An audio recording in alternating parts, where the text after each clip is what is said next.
Hello, Sula here from MistyHealthHelps.com. Thanks for stopping by. In this episode, I'm working on a 5x7 double page spread for my Autumn 23 mini album, and I titled this page On the Roll. I'm using the digital version of the collection Welcome Autumn by Carta Bella and lots of stamps and dies. So I'm starting with a background paper that will actually cover the entire background page, and so when I printed this is a digital version, so it's not a physical collection, but a digital collection. And so I print things, and to save myself a little bit of printing ink, not that it would matter as much, I think, because there's a lot of white on the page as well. But anyway, I knew that there would be a big part that would be covered up, and so I decided to leave that white instead of using more ink. And then I have this other paper that I actually also printed out because I don't have cardstock in the shades that are useful or match this kit, but obviously this the collection comes with matching cardstock, so or just plain paper, so I can use that to do my prints. Of course, I could also always use the color picker, as I'm using Silhouette Studio, and that helps too with getting the colors that are actually used in the collection as I'm using digital formats of things. So here I have two photos. They will be square, and I decided to mat both of them and use some of my square dies for them. One of the dies has a scalloped edge, and the other one just faux stitching. I tried to just see which ones fit best. I wasn't looking for which one has a scalloped edge or not. It was just like these dies happen to fit the size of my photos best. I have the photo sizes are in the size that I have frames for, die cut frames, so I can easily just use those, but in this case I just wanted to mat them. It happened that the nearby stationery store has this cardstock paper that is just the right kind of orange yellowish shade that you find in this kit, so it just it worked perfect. And of course I had to get a couple of sheets there so I can use it for my projects. Then I have all these little die cut pieces. This was actually the wheel of a bicycle, but instead of getting the entire bicycle, I just decided I would take the wheel and color that, and so I used some of my felt markers and then colored this wheel. Then I also have these little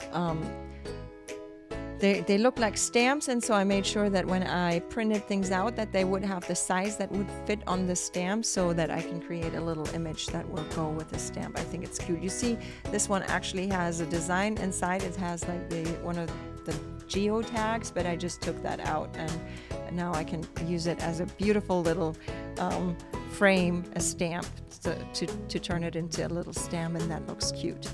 So I also wanted to add some leaves there because I was riding my bike from work and on campus came across this really nice place that already has a first coloring of leaves. Autumn, where I live, comes a bit later than where I come from, and so I always wait for the days when the leaves will finally turn, and that was the day that I discovered that there were leaves on the trees that finally were turning a shade of yellow.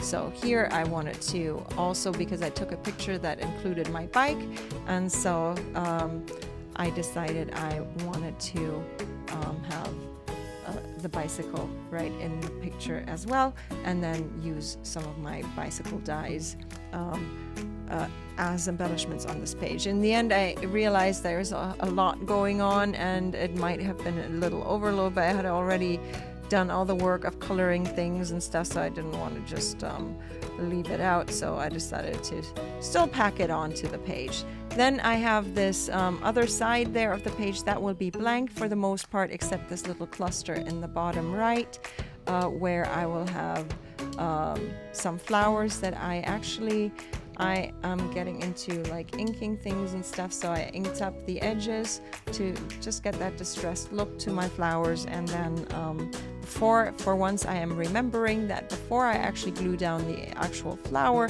I should glue down what goes behind the flower, which is the foliage.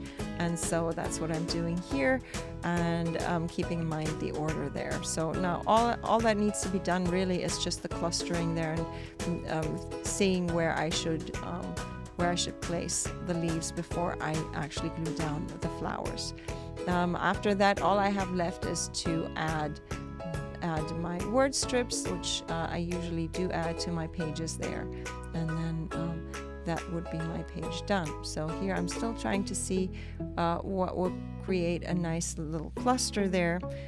With this die, obviously the leaves only go in one direction, so it's a little difficult to get them to go in various directions and make the cluster still look interesting enough, but I think it's okay. So I think that's my page done so far, but as I said before, there are still all the little word strips that I like to add to my page. I created so many of them, I want to use them up, and so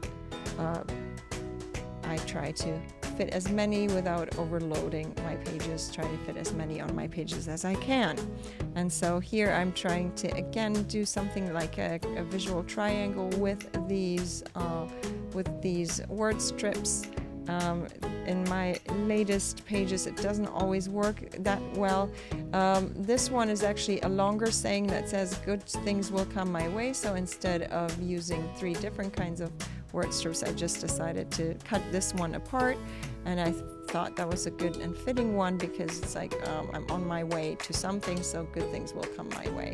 So I felt that was just the right kind of little sentiment to go there on that side of the page, and I think that's my page done. I'm going to leave you with some close-ups. I hope you enjoyed this video. Give it a thumbs up if you did, consider subscribing, and I hope you have a great day. Thanks for watching. Bye.